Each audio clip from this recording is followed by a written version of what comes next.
এবার নোবেল শান্তি পুরস্কার পাওয়ার ব্যাপারে president Donald Trump, white house, Pentagon খুবই আশাবাদী ছিল, কিন্তু সেই আশাই উড়ে বালি। নোবেল শান্তি পুরস্কার পেয়েছেন ভেনেজুয়েলার একজন নাগরিক। এই ব্যাপারে স্বাভাবিকভাবেই হোয়াইট হাউস অত্যন্ত হতাশ।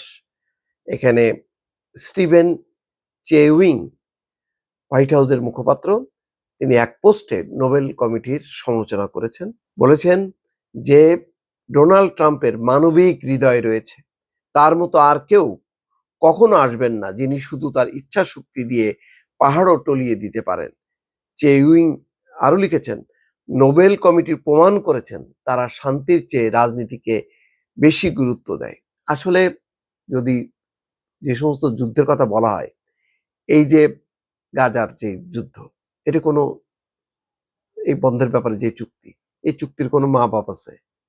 যে কোনো মুহূর্তে ইসরায়েল যুদ্ধবিরতির আলোচনা চলতেছে, তখনও গাজায় তারা রক্ত ঝরাচ্ছে, আজকেও করছে তারা।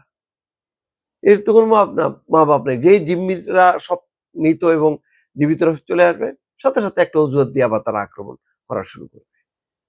এগুলির কোনো ঠিক ঠিকানা নেই। গাজায় যেইভাবে ধারাবাহিকভাবে রক্ত ঝরলো, কই ডোনাল্ড ট্রাম্প শক্তভাবে ইসরায়েলকে গতিরোধ করছে? ইসরায়েলে মারণাস্ত্র দেয়া বন্ধ রাখছে? রাখেনি। রাশিয়া ইউক্রেন যুদ্ধ বন্ধ করতে পারছে? পাকিস্তান ভারতের ব্যাপারে তো ভারত স্বীকারই করে না যেখানে ট্রাম্পের কোনো ভূমিকা আছে। মানে এগুলি যা কিছু সামনে যেগুলি বলা হয়, সব হচ্ছে আইওয়াশ, ভাষায়। এইগুলির উপর ভিত্তি করে নোবেল শান্তি পুরস্কার যারা দেয়, যে কমিটি, সেই কমিটি এত গর্ধ, তারা কতগুলো তাদের মানে বিচার বিশ্লেষণের মাপকাঠি আছে। সেসব মাপকাঠিতে কি ডোনাল্ড ট্রাম্প পড়ে না, তাই দেয়নি।